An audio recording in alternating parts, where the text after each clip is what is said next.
Loneliness isn't sadness, it's not feeling a little down, it's not something you fix with a party or a text back. Loneliness is a biological alarm screaming at the level of your cells that you're in danger. And science confirms chronic loneliness doesn't just hurt your heart, it breaks it literally. This isn't poetic, it's physiological. Loneliness triggers the same threat response as physical pain. Your amygdala lights up, cortisol floods your system, inflammation spikes, your body doesn't distinguish between no one answered my text and I'm being left to die. To your nervous system, it's the same emergency. And when that alarm never turns off, your body starts to eat itself. So the 3 proven dangers of chronic loneliness, backed by science. First, it shortens your life as much as smoking 15 cigarettes a day. Yes, really, and that's just wow. Studies show chronic loneliness increases mortality risk by 26 to 32%. Not because you're sad, because isolation dysregulates your immune system, spikes blood pressure, and accelerates cellular aging. Loneliness doesn't just feel heavy, it is heavy on your organs, your DNA, and your lifespan. Just from the first point is... Second, it rewires your brain for threat, not connection. The longer you're lonely, the more your brain scans for rejection. You misread neutral faces as hostile. You assume silence means abandonment. You pull away not because you want to, but because your brain now believes connection equals danger. Better to be alone than hurt. Loneliness doesn't just isolate you, it trains you to stay that way. 3.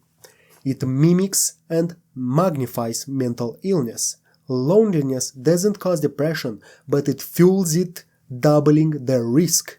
It doesn't create anxiety, but it amplifies, turning quiet rooms into threat zones. It doesn't birth paranoia, but it feeds it, making you believe no one cares, no one sees you, no one ever will. Loneliness doesn't just accompany mental illness, it becomes its echo chamber. Why you can't snap out of it, even when you're surrounded by people? Because loneliness isn't about being alone, it's about feeling unseen. You can be in a relationship, at a party, in a family group chat, and still feel like a ghost. Because loneliness lives in the gap between this is who I am and this is who they allow me to be. When you can't show your real self, or when no one truly witnesses it, your nervous system registers that as existential threat, not drama, survival. So the cruelest part, loneliness lies to you. It whispers, no one wants you, you're too much. If you reach out, you'll be rejected, so don't. You shrink, you wait, and the silence grows louder until it becomes your whole world. And there's mental illness a few steps away. This isn't a mental health issue, it's public health crisis. More people are dying from loneliness than car accidents.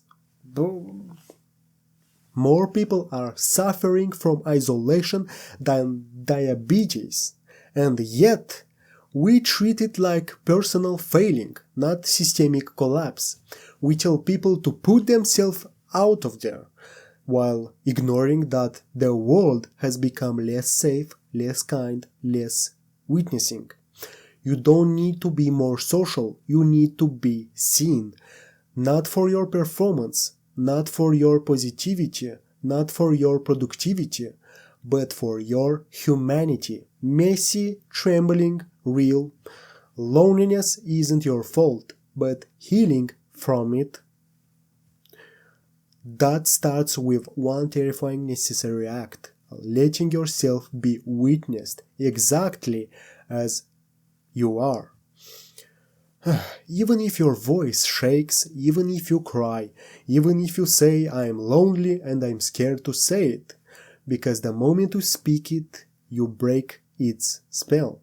You remind your nervous system, "I'm not invisible, I'm not abandoned, I'm still here, and I still belong." Loneliness is dangerous, but silence, that's what kills you. Speak, reach, risk, not because it's easy, but because your life literally depends on it. Your time, your lifespan depends on it. And it's a good life. And it's a bad life if you are lonely. At least in the most of the cases. So you might want to check out again the priorities.